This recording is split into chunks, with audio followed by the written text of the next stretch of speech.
மாண்புமிகு எதிர்க்கட்சி தலைவர் அவர்கள். நான் என்னங்க அடுத்து பேசக்கூடாதா? பேசுங்க, நீங்க மக்களுடைய பிரச்சனைங்க சட்டமன்றத்துல பேசி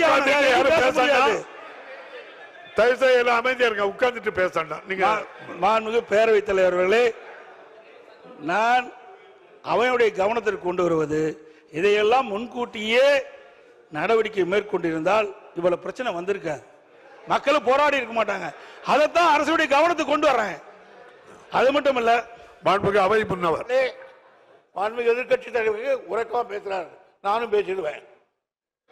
ஏற்கனவே இந்த திட்டத்தை எல்லாம் நாங்கள் முயற்சி எடுத்து மத்திய சர்க்காருக்கு தெரிவித்து அவர்கள் ஆன காரணத்தால் தான் இந்த தீர்மானத்தை கொண்டு வந்திருக்கிறோம். ஒண்ணு ஜாதிக்கு படியல இப்படிதான் பேசி ஆகணும், வேற எப்படி பேச முடியும்?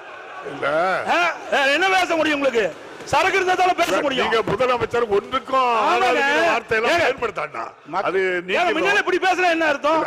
நீங்க சரியான முறையில் ஊழல் என்ன சட்டமன்றம் தானே, ஒரு மூத்த உறுப்பினர் மற்றவருக்கு வழிகாட்டியா இருக்கணும். அதை விட்டுட்டு ஊழல் என்ன, இதுக்கெல்லாம் பயப்பட மாட்டாங்க. மக்களுடைய பிரச்சனை உயிரை கொடுத்தாலும் காப்பாற்றுவாங்க. நீங்களும் அதே வார்த்தை எங்கிட்ட நடக்காது. நீங்க மாண்புமிகு மூர்த்தி, மாண்புமிகு அமைச்சர் மூர்த்தி அவர்கள். மாண்புமிகு பேரவைத் தலைவர் அவர்களே, இல்ல இல்ல ஒண்ணுமே போகலைன்னா கிராம சபை கூட்டம் அமைச்சர் அதுல போராட்டத்துல கலந்துக்கிட்டு ஒரு கருத்து சொல்றாரு. மாண்புமிகு பேரவைத் தலைவர் அவர்களே, நிதானமா கருத்தை சொல்லுங்க. அரட்டாப்பட்டியில கிராம சபை கூட்டம் கூட்டும் போது நேரடியாக நானே சென்று இந்த ஒன்றிய அரசு ஏலம் விடுவதாக இருந்தாலும் ஒருபோதும் தமிழக அரசு அனுமதிக்காது. இதை ஒருபோதும் அனுமதிக்காதுன்னா அந்த சட்டமன்ற உறுப்பினர் என் கூட வந்திருந்தாரு, 2 ஒன்றிய சேர்மன் வந்திருந்தாரு. அந்த தீர்மான கிராம சபை கூட்டத்தில் அந்த தீர்மானம் நிறைவேற்றும் போது நானும் இருந்தோம். 4 நாள் கழிச்சு அந்த பகுதியில் இருக்கக்கூடிய விவசாய சங்கம், வணிகர் சங்கம் எல்லாரும் சேர்ந்து மேலூர்ல ஒரு மிகப்பெரிய ஆர்ப்பாட்டம். நீங்க எல்லாம் ஏடிஎம்கே நீங்க எல்லாம் சேர்ந்து ஒத்த கருத்து தானே? ஆமா, ஒத்த கருத்து தான். இல்ல அப்போது வரும்போது மேலூர்ல ஒரு 5000-6000 பேர் ஆர்ப்பாட்டம் நடக்கிற போது, பல கிராமங்கள் இருக்கும்போது அந்த ஆர்ப்பாட்டத்துல நான் கலந்துகிட்டேன், அவர் சட்டமன்ற உறுப்பினரும் கலந்துகிட்டாரு. எல்லாரும் கலந்துகிட்ட போது மாண்புமிகு முதலமைச்சர் அவர்கள் பிரதமருக்கு கடிதம் எழுதியிருக்கிறார், நிச்சயமாக இது வராது அப்படின்னு.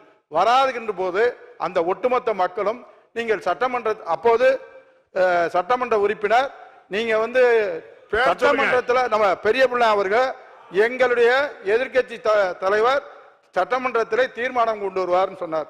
உடனே நான் அந்த மைக்கை வாங்கி சட்டமன்ற உறுப்பினர் எதிர்கட்சி தலைவர் மட்டுமல்ல எங்களுடைய முதலமைச்சர் ஒட்டுமொத்தமாக அனைத்து தரப்பு மக்களுடைய சார்பாக அனைத்து கட்சி சார்பாக அந்த தீர்மானத்தை அங்கே நிறைவேற்றுவார்னா அந்த கூட்டத்தில் கொண்டு வந்தேன். அதைத்தான் அந்த மக்கள் பூரா நீங்க சட்டமன்றத்தில் தீர்மானம் கொண்டு வரோம்னாங்க. அப்படி தீர்மானம் கொண்டு வருவோம்னா எங்க முதலமைச்சர்கிட்ட சொல்லுவேன்னு சொன்னேன். உடனே கொண்டு வந்தாங்க. மக்கள் அதைத்தான் விரும்பினாங்க.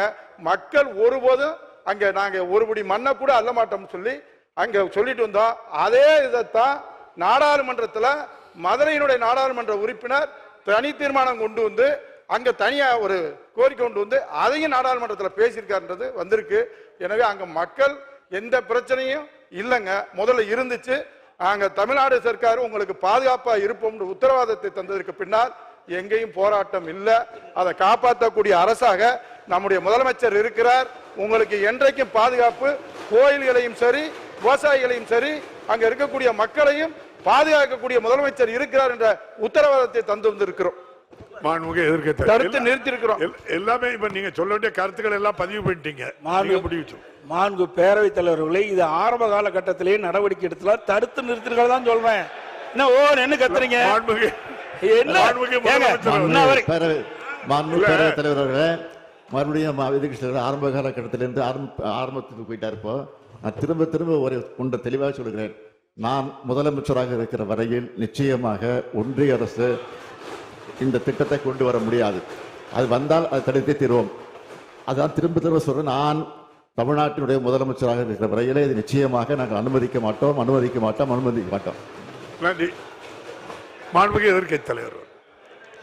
மாண்பு பேரவைத் தலைவரை எதிர்க்கட்சி என்ற முறையில் எங்களுடைய மக்களுடைய பிரச்சனையை அரசுடைய கவனத்திற்கு கொண்டு வருவது எங்களுடைய கடமை. அந்த அடிப்படை தான் சொல்றேன். நீங்க அலட்சியமா இருந்த காரணத்தினால்தான் இவ்வளவு பிரச்சனை ஏற்பட்டிருக்குது.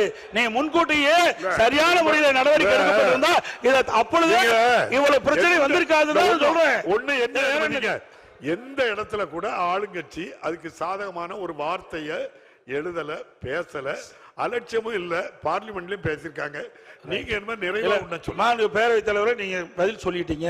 எல்லாம் மந்திரி சொல்ற பதில் நீங்களே சொல்லிட்டீங்க. பேசுறதையும் நான் சொல்லியிருக்கேன். அப்புறம் பிப்ரவரி தெளிவா பதிவு பண்ணிருக்கீங்க.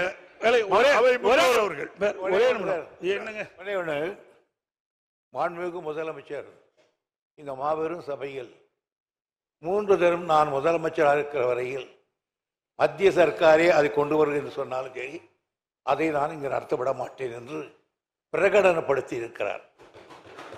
இந்த பிரகடனத்துக்கு பிறகு கூட நீங்கள் சந்தேகிக்கிறீர்கள் என்று சொன்னால் இதை விட நீங்கள் வேதாந்தாக்காவுக்கு நேரடியாக பேசிவிடலாம்.